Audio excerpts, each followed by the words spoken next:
What's up, everybody? Shawn with Easy Street. We got Vic in the back. Let me get in the camera here. It's Thursday, July 30th. No, actually over here. Today's AMA. We're going to go through a bunch of stuff. Didn't have too many people make comments about different things I wanted me to talk about this week, so I'm just going to go through a few things. Let's see, where can I start here? Just kind of wanted to talk briefly. We've got been a continuation of different things we're doing at Easy Street as far as the streams go. We've been doing Monday winner take all, medium fair match, so it's a 4-person tournament. You got to play 2 matches to win the finals and get the dough. Then we're also doing Wednesdays. We're doing a tie to the table. That is singles matchups. You just sign up when your name comes up to the top of the list. We see if you want to play. That's also a medium fair match.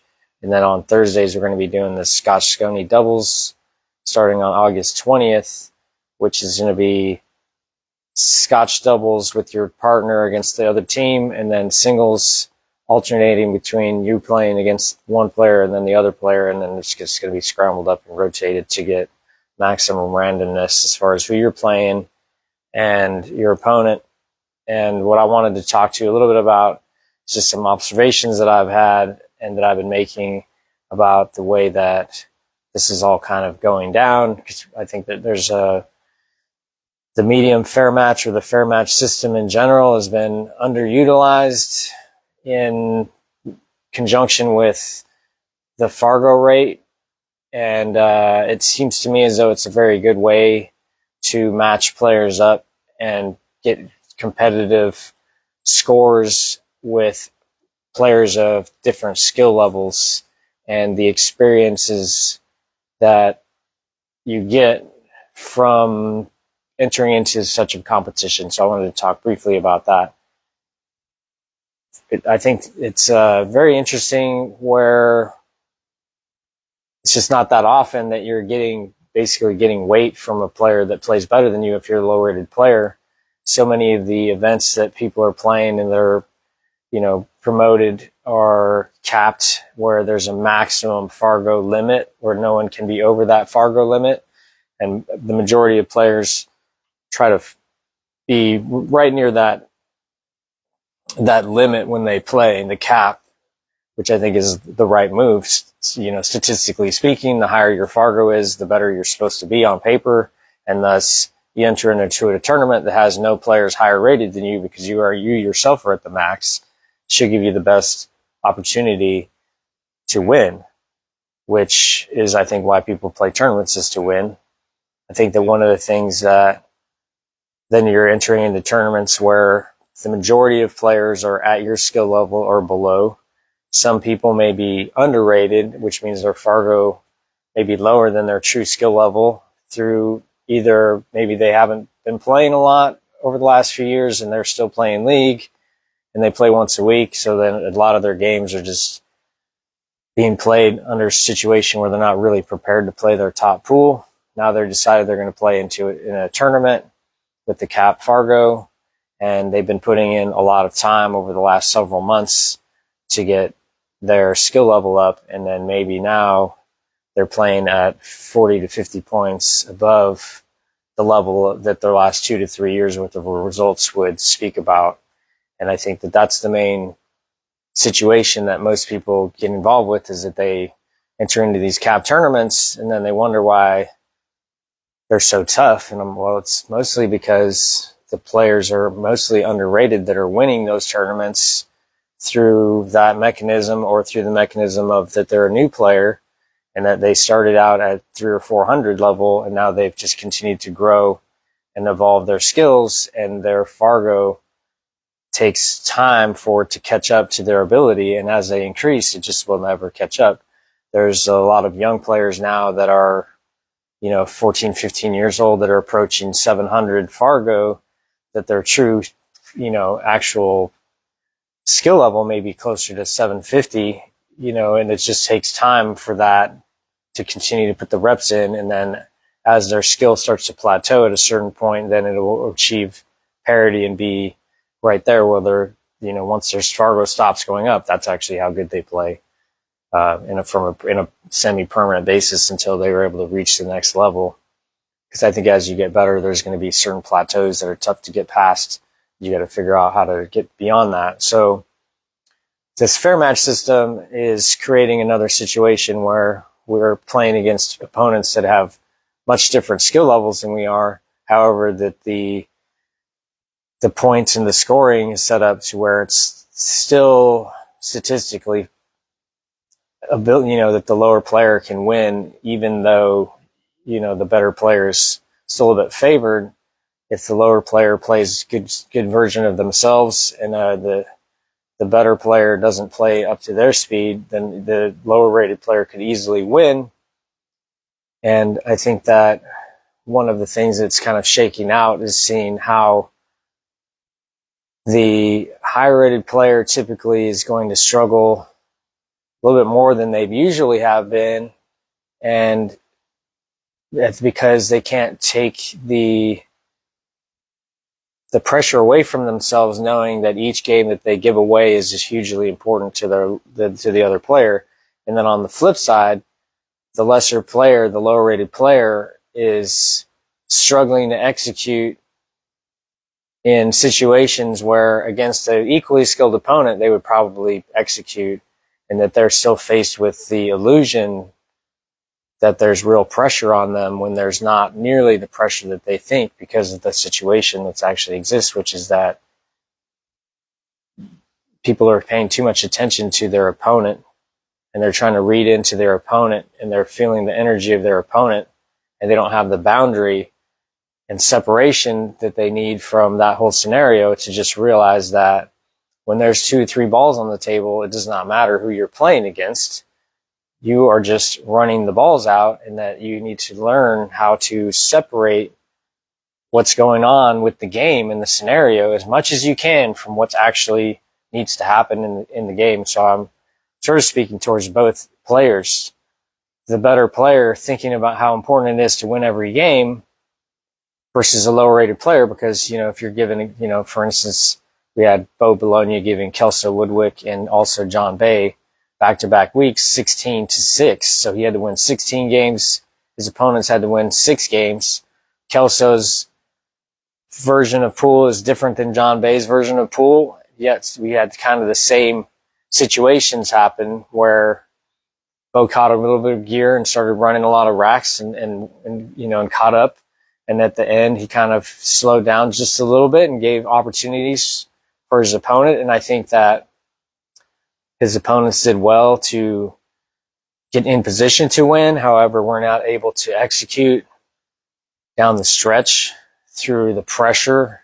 And I think for those players, it'd be good to think about the next level as far as realizing that you were in position to win, and that all you have to do is just continue to do the things that you're good at in order to actually finish. So much of it's like watching a player that is fully capable of running the 3 or 4 balls on the table. This is a 9-foot table we're playing on, so it's not like everything is automatic.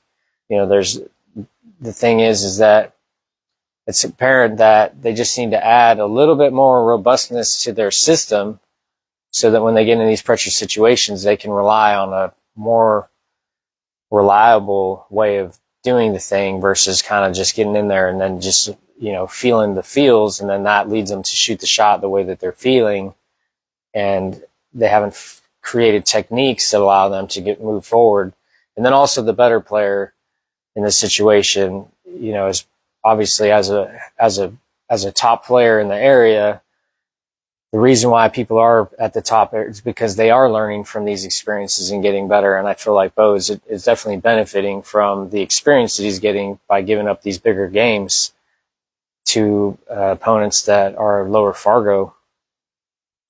So I just wanted to just mention that as being an interesting dynamic. I know there wasn't that much point to that other than just an interesting side effect of watching it. I'm excited to see how this continues to go. I feel like, my opinion is, based on our vision of pool, is we want to be able to have as many people compete with each other against each other as possible. And to me, the fair match system allows players to compete at any level and have an opportunity to win as you continue to grow your game. And then you kind of become underrated as far as, because your skill level continues to rise, and your Fargo, if you're getting better, your Fargo is going to be behind that escalation. And then now you're constantly going to be underrated as you improve. And that's just the way it works. It's Fargo is the game that you had over the last period of time, and not your game today. Your game today can be better because maybe you practiced for 2 weeks since the last time you had rated games, and you've been putting your time in. Thus, your true skill level, your ability to repeat all those things that you did before should be better than your statistics show. So, to me, that it's obvious that as you continue to grow and get better, that your Fargo is going to be lower than it should be based off of what your true measurements are. And that kind of makes it a complicated thing. However, with the way the medium fair match is, because every day is a new day, you're not going to play your top game every day. You're not going to play your worst game every day. You're going to play in that range, and that it makes a fairer game where if you're playing good version of your pool, if you play against a better player, you're going to be able to beat them if you can separate yourself from the opponent's pressure and just realize that it's you that just needs to continue to do what you're doing, and understand that you have to rely on your skill and your ability. And that's what it's all about. When you start thinking about the situation, create a narrative in your head where it's like, I'm about to beat this good player, and that's makes it difficult. The problem is that you're not incorporating the fact that you got all these free games from them, and that shouldn't be a big deal. Like, it's not like you're beating Shane Van Boning even in a race to 25. If you get 23 games on the wire and now you win 2 games against them, are you going to feel the same pressure as you would feel if you beat him even? Absolutely not. And that's kind of a little bit of an exaggeration of the story, but it's actually the same story. You just got to think about, like, how large is the beast that you're defeating, and what situations, what weapons did you get? Well, if you're getting a big spot from an opponent, it should give you all the confidence. The higher rated player has more pressure on them because they have to continue to perform at a higher level than you do. Any mistake that you can capitalize on magnifies, the difficulty of them winning, because your percentages for each rack you need to win will increase towards your winning score much more quickly than their wins are. So realize, as a lower rated player, getting a bigger spot, you have to change your mentality about the fact that they are better than you, and realize that they've given you a big spot, and that is actually a psychological hurdle that they need to cross. And that once you've crossed that, then now you are actually putting yourself in a position where you can put yourself where you can actually win. Because so far we haven't had someone really win that was getting up one of these big spots. Vic, hello. Justin Juan. What do you got to say, my friend? How you doing? How do you stop yourself from riding the high of winning after a close match and having to play another match right after? Well, that's a difficult one. So the question is, what was it again? Stop yourself from riding the high. How do you stop yourself from riding the high of winning a close match After a close match, and then having to play again right away? Well, there's really no easy way to do that. I think that it's good to feel the positive emotion of winning a close match. You have to kind of do what you got to do to win. That's always how it is. A close match, it's tough. You're using probably more energy than you'd use in an easy match where maybe things are working out for you. Your opponent's not playing super tough. Your opponent may not be forcing you to make a lot of decisions. Everything is a little bit simpler and more clear when you have the easier matches. It seems to me the tougher matches, you're having to make more decisions about smaller percentages, because you don't want to give up the game. You don't want to give up the set.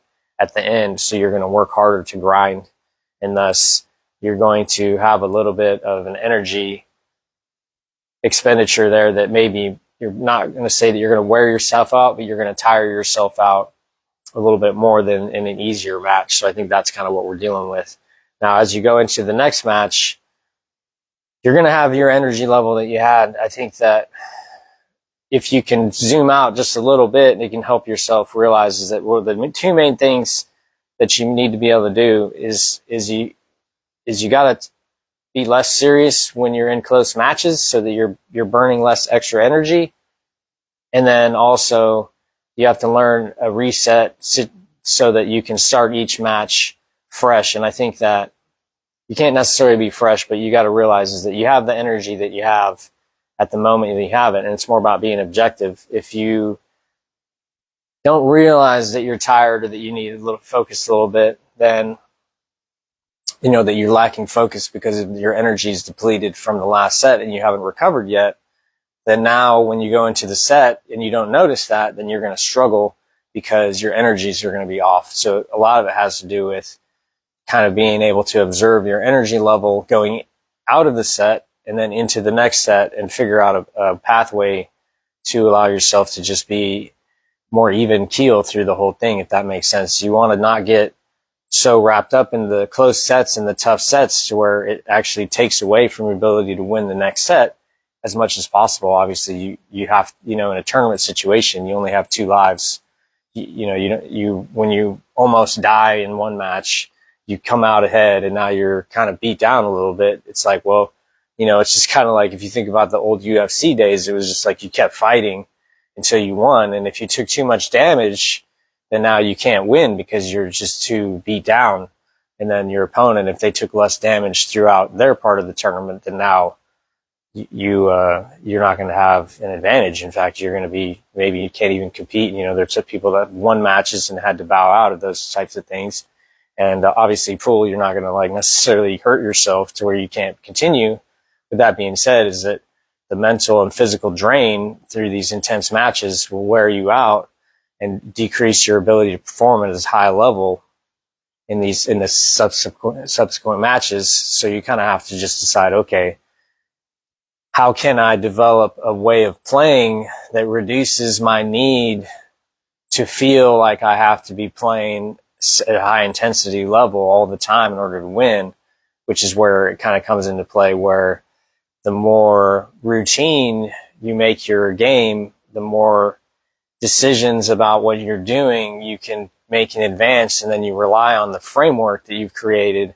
Then you're having to make less actual decisions because you've pre-decided so many situations where, for instance, if you have a pattern of balls and they're open, if you've been playing a long time, you should have an understanding of what the best pathways to go around the table are that for your own game, where, for instance, maybe you like to play 1 and 2 rail positions more so than you like to play, straighter in and draw 0 to 1 rail positions. So now when you look at the table, you're like, okay, I want to get here so I can go 2 rails for this ball, versus if you're a 1 rail or 0 rail position, then maybe I want to get straighter and then draw straight back for this ball instead. And all those decisions that you're now making, if you haven't decided those, will just slowly grind you down. So the best you can do really is just have a lot of this stuff where you already know how you're going to run the balls when they're out. You already know what kind of defensive strategies you're good at, so that when you see them, you don't have to make a decision. You can recognize when the opportunity is there, and then you just do the thing you already know how to do as much as possible. So that a lot of it has to do with kind of just taking a look at your game, realizing, okay, well, these are the types of situations that are easier for me. And then now when you're looking at, in a match, you can see what the right way to go is for you. And then it makes it easier versus kind of not going into it with no plan. Now every single shot, you have to be like, oh, what should I do here? Should I go 1 rail, 2 rails, draw? Do I need to get straight on this ball?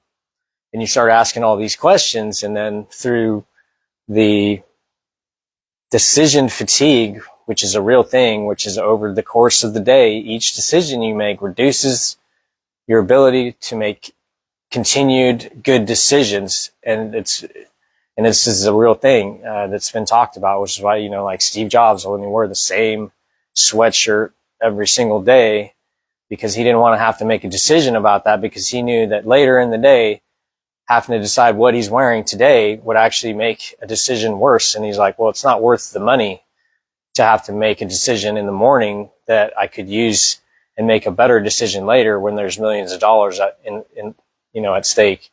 And that's kind of the thing that I'm speaking about, is that if you have your game very regimented and you have a very good understanding of how you're going to play, before you go into it, you will use way less energy, because there's going to be less situations that you're not sure what to do.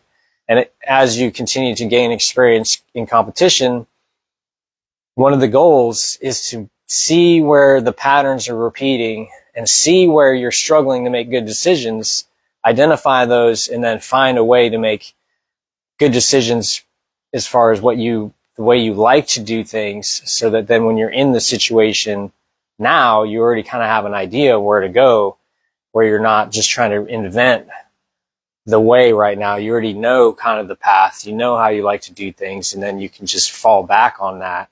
And that helps you not only have less feelings of anxiety, because you have a little bit more understanding, okay, well, this is the way I want to play. Now, is that there? And then if it is there, then you don't have to think so much. Now, as you're gaining experience, you're going to obviously continue to be in more situations.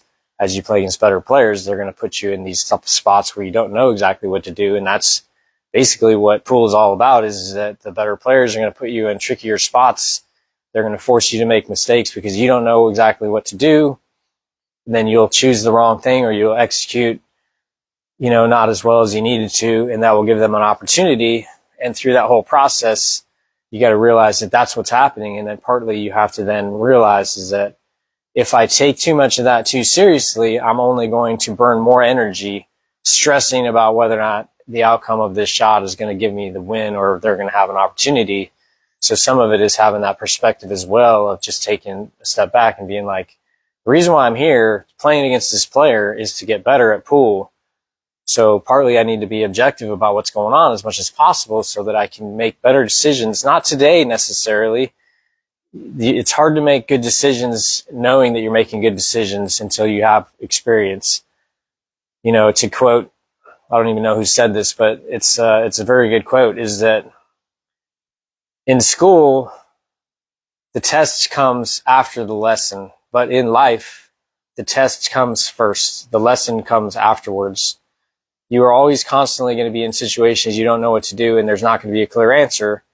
Then you still have to choose to do something. And now, once you've done something, you get to find out what you should have done. Hopefully it's what you did do. And if it's not, then now you learn the lesson. That's the point of it.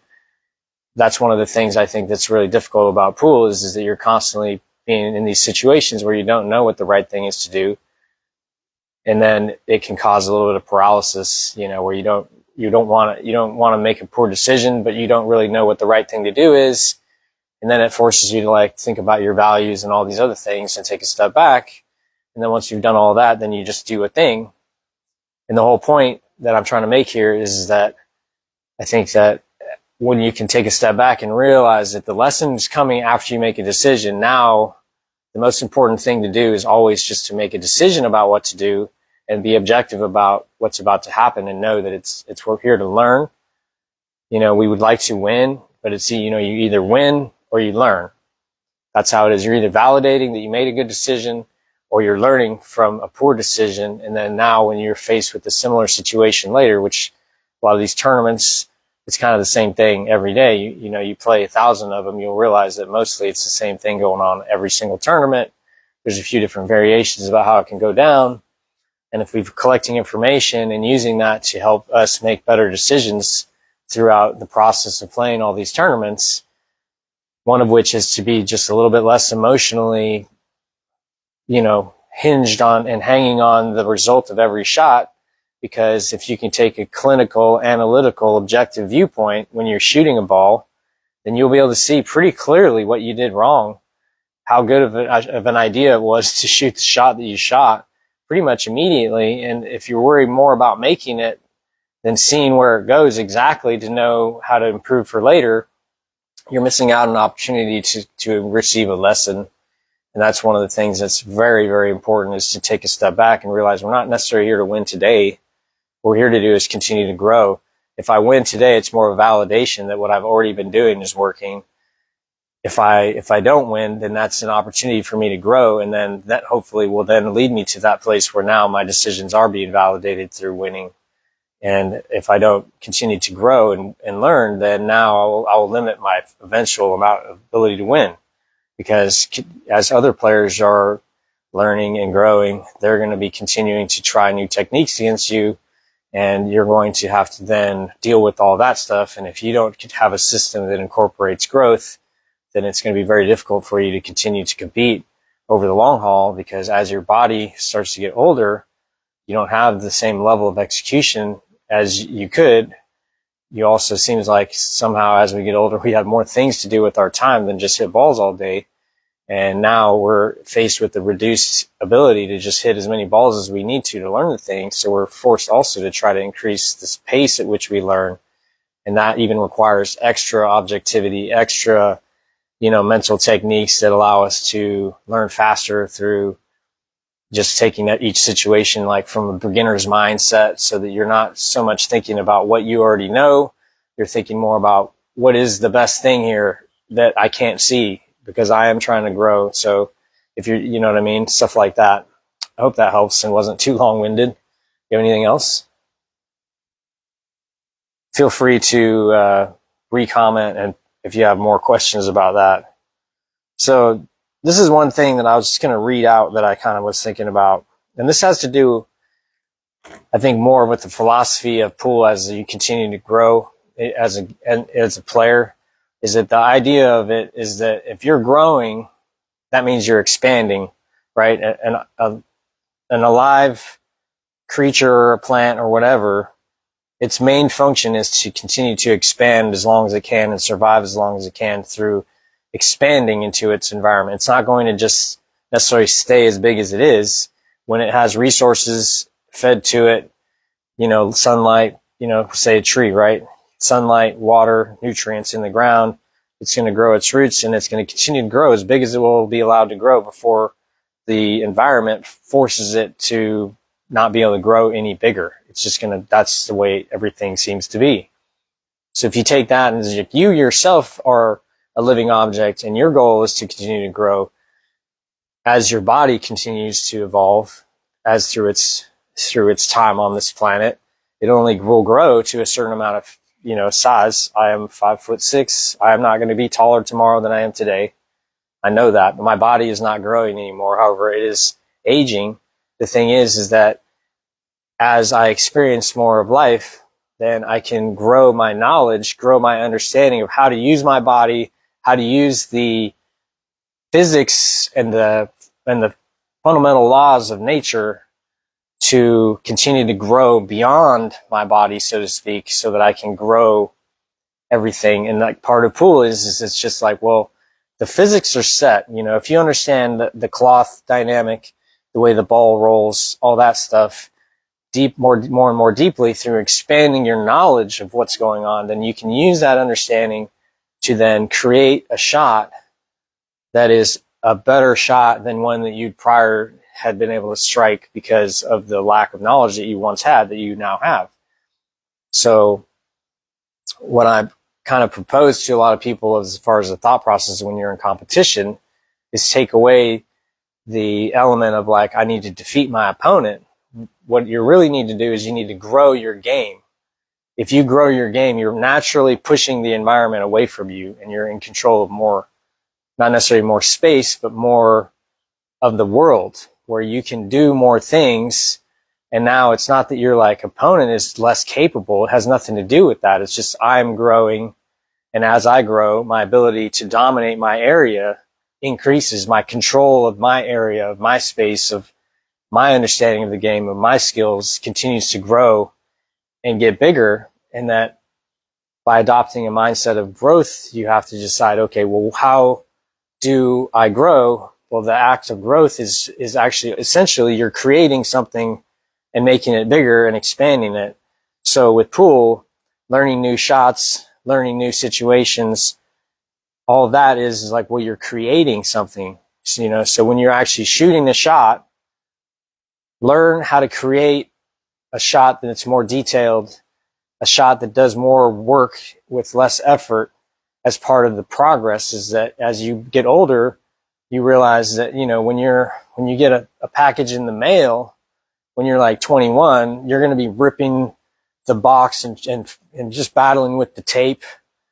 This is an example of something, and then as you get older, you just get your little box knife out and you just cut the tape and boom, boom, boom. And then now boom. And your hand isn't ripped up, you're not hurt, and you can do it however you want to. This is just an example of like, as you get older, you use tools where you used to use strength. You use technique where you used to use power and speed. And that's how pool is. You don't have the energy level because you understand that that's not what my body has anymore. Now I have to be smart and I have to be intelligent. I have to find shortcuts and I have to find efficient techniques to use where I used to use power and speed and strength and attributes. Now I'm using knowledge and understanding to get me to the place where I used to use all those other things to make up for my lack of experience, my lack of knowledge, my lack of understanding. So by using the game and using it as a method of learning how to create versus compete, you can change your mindset where you think like, okay, well, the act of shooting this shot isn't just making the ball go to that place so that it can make the object ball and then it's going to end up in the spot. That is the plan. If you think of it like, okay, if I want the ball to go here after I make the ball, that's my strategy, right? And you're hopefully using the knowledge that you have to use the most reliable pattern through your knowledge of the physics that's going on. And once you've done that, you got to realize it's like, okay, well, now I need to move my body and make that happen. And that gets to be where the less unknowns you have about how you need to move your body, it means that there's a greater opportunity, a greater chance for you to actually execute the shot that you're trying, because you know exactly what your body needs to do, the way it needs to look, the way that your positioning of the body at all moments through the physical act of shooting the shot. If I'm facing the shot and I'm looking at it and I'm trying to decide what to do, and once I've made that decision, now if I just get down and shoot the shot and I don't think about the stroke power, I don't think about the angle, I don't think about verifying all these things, and I just hit the shot hoping that it's all going to be there, that's not as good as having a very detailed understanding of the visualization and then the sensory. Each shot has its own tone, the hit of the cue ball. When you hit the cue ball with the tip, it has a sound. Every pace and power that you use has a different sound. It feels different in your hand as the energy transfers into your bridge, into your backhand. All that on a shot that you've repeated so many times, because this is what pool is. It's just basically the same shots come up over and over again. And then you just have to learn how to shoot them. So then after a while, you'll have a sense for all these things if you're paying attention to them. And that's how you really get better and start having to use less energy trying to focus harder and micromanage your body, because you're more of just understanding, okay, this is the stroke I need for this shot. And then now you just put your body in a position where that stroke was actually going to do the thing through your experience of watching the ball go and not having necessarily a lack of experience that can lead you to have these question marks and lead to these unwanted emotions coming. If you're just being like, okay, well, if I can design this shot perfectly, then now I can execute the shot more perfectly. Because obviously there's a limitation to your body's level of execution. That's just how it works, right? But there's a limitation of your body's and your mind's ability to visualize as well. And all we're doing is working to expand the capacity and grow our capacity, if that makes sense, in all these different areas that will help us play better pool. And that's an act of trying to create and grow, if that makes sense. And that's one of the things I want to try to help people understand a little bit better, is as you continue to get older, your competitive drive is ultimately going to go down, in my opinion. And it's just one of those things where, yeah, you like to compete and it's fun, but the thing is that you're okay with losing, in the sense that you know that it's going to happen as you take losses you get more and more used to it, that doesn't help you necessarily win unless you learn from those losses. But if we focus on growth, then every single shot you shoot is an opportunity to get better, because we can see deeper into what we did and observe ourselves a little bit more clearly about what's going on. And then we can use that information more effectively as we continue to try to expand ourselves through creating the shot versus trying to like do it for another reason of, I need to win, I got money on the line, I don't like this person. All of those things are very short-term reasons, and not ultimately, I don't think, worth trying to use as the main reason why you play pool. To me, the best way to stick with the game long-term and stay interested in it, even if you don't get to hit a lot of balls, is to realizing that you're trying to create and grow your own self, your own mindset, and strengthen it and make it more resilient, so that when you do compete, you have a better opportunity to do well. And that doesn't require you to be constantly playing pool. It's just you need to be thinking about the game differently, and then you need to be coming up with hopefully really good ideas about how to try to execute on your strategy better through watching videos, doing some mindfulness techniques, like looking at doing sports psychology reels, like, watching this reel, for instance. This video can help you potentially, see something that you hadn't seen. Hopefully I'm giving you an alternative viewpoint than maybe you'd seen before, just to open your mind to something to potentially open up a new area for growth. Because just by switching your perspective about how you look at things, you're growing, because you're looking now, instead of looking at this, now you're looking over here at this, and all this is a little bit different than over here.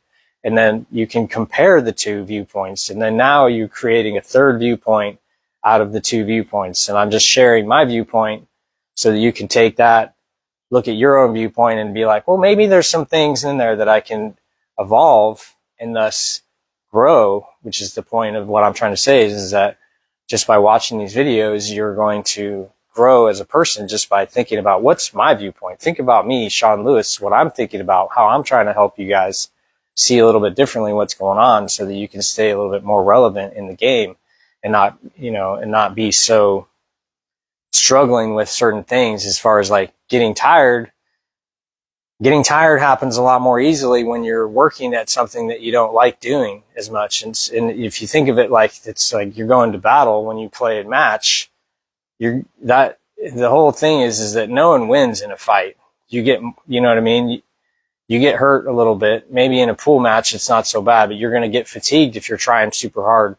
If you think of it like a growth opportunity where every shot is fun and interesting because you're trying to do something new, now you're creating art with it. You're not battling. There's no war going on, and that changes your mindset about like, well, is it really necessary for me to put all this energy in to try to defeat my opponent, when I realized that if I just had proper technique, proper understanding of the mechanics of the game, proper control of my body, that it wouldn't be an issue. There would be nothing to think about. I would be beating this player every single time if I had access to greater visualization skills and greater execution of strategy and greater execution of my physical ability through, proper mechanics that work for my body, and using a system that works for me, that I can fall back on, that doesn't require as much energy as just getting in there with no plan and then just seeing if we can just use our attributes to get us through this moment.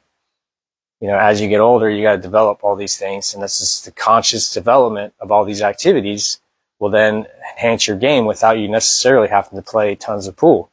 You do have to get your reps in so you can see the thing and connect to the experience. With that being said, you don't have to be playing more than, if you can get 1 to 2 hours a day, that's plenty to become a great player. Now, if you're trying to go pro, maybe you need to get more time in than that. It's all about like in that time that you're playing, in the time away, are you designing your life in a way to where you want to be there doing the thing? Some of it too is like, if you feel like you should be working and you're playing pool, your energy is going to be split, and now you're not going to be necessarily getting the max benefit out of it. You have to kind of also think, well, how can I set my life up in a way that allows me to be here more often and be having fun, and not thinking that that's something else I should be doing. because that's the thing that hurts you the most is like, if you don't feel good about why you're there, it's very difficult to get better. And that I think is some people, you know, they go to pool and they hit balls and they're using it as stress relief, but they're not really using it to advance because they're so tired from their job that they don't have the ability to see clearly and discern like ways to grow because they used all their energy and capacity at work.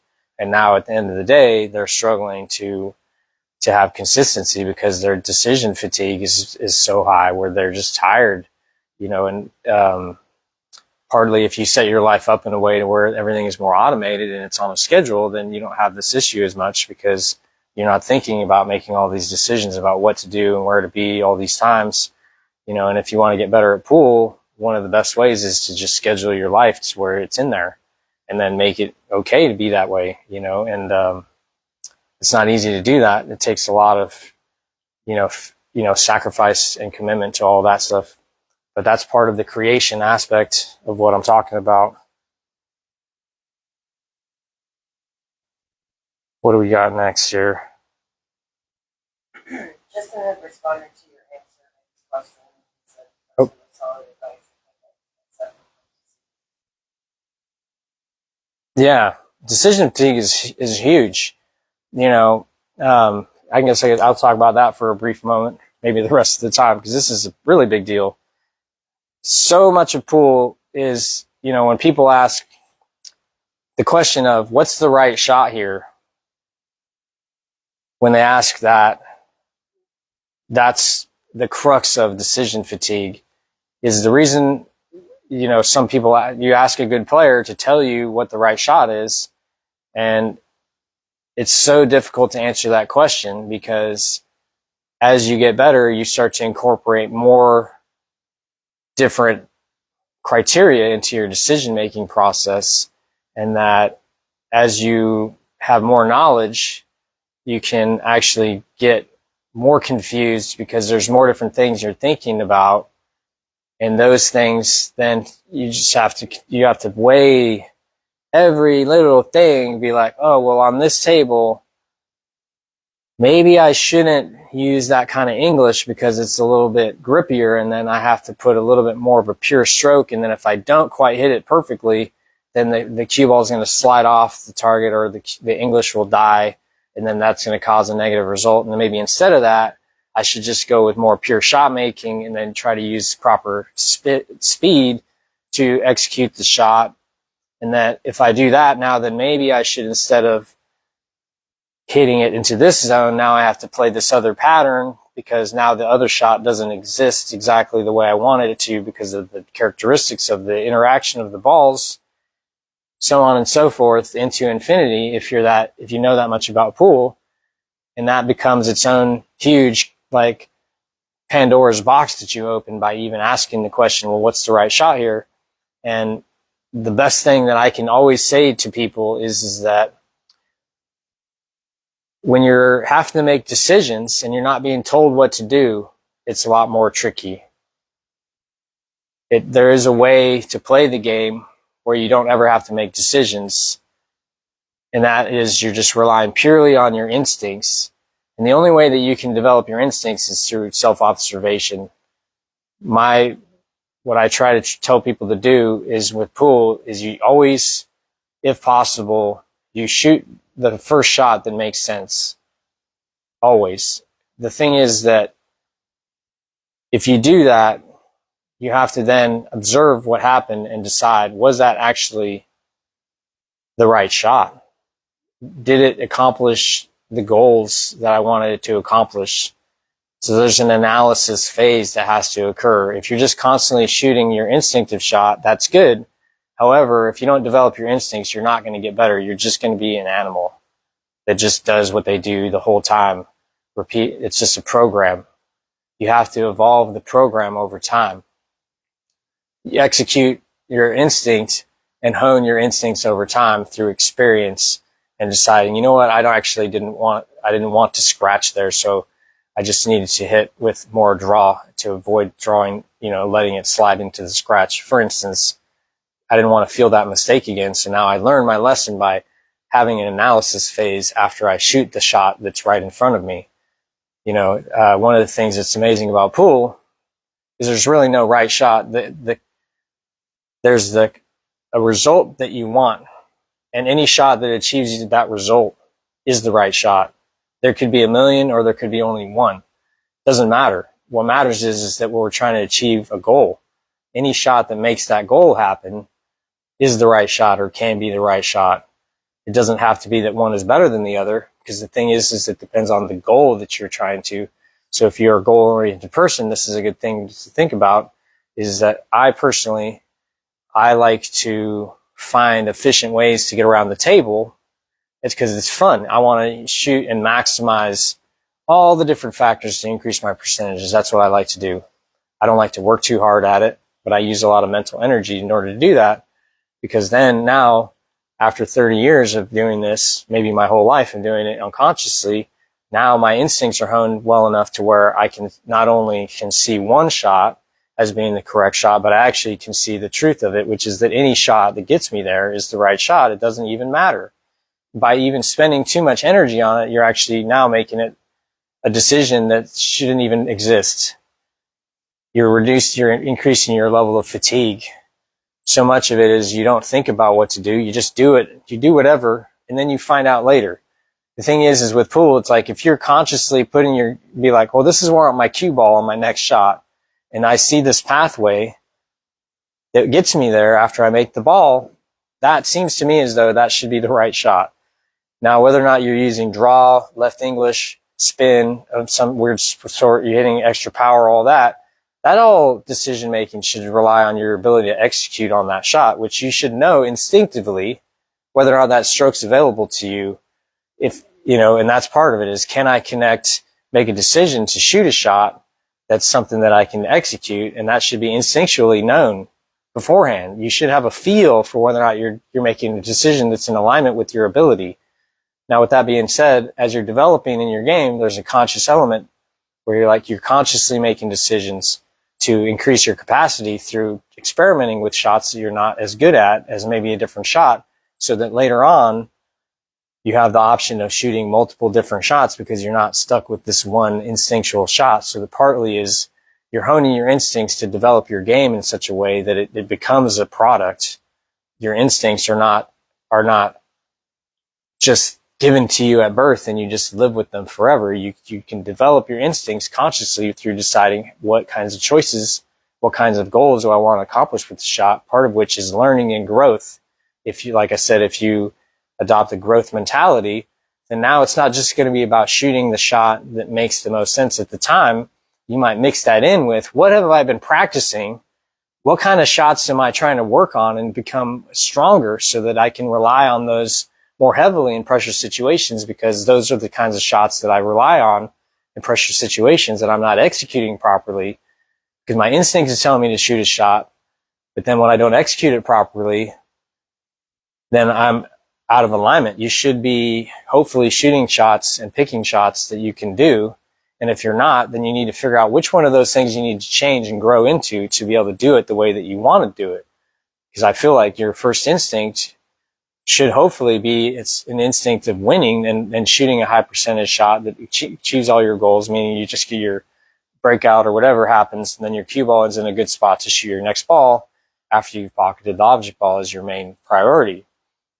So hopefully that can help thinking about, as you shoot your shot, don't think too hard about what you're about to do. If you get confused, just shoot the first shot that makes any sort of sense. And then you get to find out later if it was the right shot. Now, when you're competing, it's much more difficult to do that, which is why there's always the element of like, well, I need to practice certain shots so that I can then use them in a competitive environment, because you're not going to have multiple opportunities like you can when you're practicing. You can't just keep setting it up over and over again. You only get one shot at it, which is what makes it interesting, because now you're actually being tested. You're getting lessons through these competitive matches, and then you use those lessons to try to grow your game. We're like, oh, now I can use the test. You learn the lesson through practice. Okay, I continue to fail at this shot. I need to work on it so that I can then shoot it, and you're faced with all these tests, and you don't necessarily have the answers, you get the answers through practice and through deliberation and through asking other people, what is the right shot? We're like, well, there's a couple different shots, and there's always different things because, you know, you don't always have to go for it. Most of the time, there's a defensive and an offensive shot, maybe multiples of each. And now it's a question of your skill set, and that's why it's difficult to say, oh, this is the right shot. Well, it's like, you know, what's your Fargo? 800? Well, that changes your ability to execute any one particular shot. You know, now if you're like 450, 500, you know, 350 or whatever, then you're going to have limitations to your game probably that are going to limit your ability to execute on certain shots. And then within those, your skill, if you know what your skill level is, you'll be able to pick one. Hopefully a better player will be able to be like, okay, for you, this is what you should probably do, I think. And then what I would do is this, because I have these skills that you don't quite have yet. And if you develop those skills, then you will be able to shoot this shot. However, with that being said, if you don't have those skills, you're just jumping on your own sword by trying it. So you shouldn't even bother with that when you want to do it. You need to pick something that you can do, you know, and that's kind of how I look at it with the shooting, you know, what's the right shot here? Well, it's like, that's not really a valid question. It's like anything that makes sense is fine. You know, it's like if you haven't thought deeply into it, then it's okay, because the depth that you continue to search, that takes its own energy. You know, you don't want to spend too much time and energy on one shot if you're playing a competitive match, because you're just going to tire yourself out. You want to be able to just like pick a shot that makes sense. You shoot the shot. You don't beat yourself up no matter what. You forgive yourself if you make a mistake. You know, you're grateful for the opportunity that you've been presented to learn something, you know, and then you take the information and then you maximize your growth opportunity through practicing it, through analyzing it later, so that then when you come back to that situation, you can hopefully do better in all the different ways that can be done better through, you know, very little actual active effort, more through just a passive reflection of what's going on, because you're not invested emotionally in the result of one shot, knowing that you're going to make mistakes. And the more important part is to generate some positive results off those mistakes and not continue to be faced with the negative consequence and then not do anything about it. That makes sense. I feel like we run out of time. So we will end it. So we got Will Castillo playing against Jason Wagner, 7 p.m. Good luck to both players. Hope that this has helped your mindset, and appreciate everybody. And we'll see you next. Well, yeah. Oh, yeah. And then, yeah, if you haven't subscribed to the YouTube channel, we are doing a giveaway when we reach 1,000 subscribers. There's 4 different ways to enter, one of which is subscribing to the YouTube channel, which we would love to do. We're not going to give away the $200 merch store giveaway until we have 1,000 subscribers. So if you're not a subscriber and you do subscribe, you'll just speed up the process by which you could potentially get the $200 online gift certificate. If you go to the ESB Facebook page, then it's going to be one of the pinned posts. You can just get involved there, read all the stuff, do all the stuff, get up to 4 entries, share with anybody that's a pool player that might want to watch some of our content, this content, the YouTube content, because we are doing the streaming matches, all that, etc. I'm sure that everyone that's watching this right now has already been deeply involved with it. So we won't go too far, but thank you very much, everyone. Have a great day. See you next time.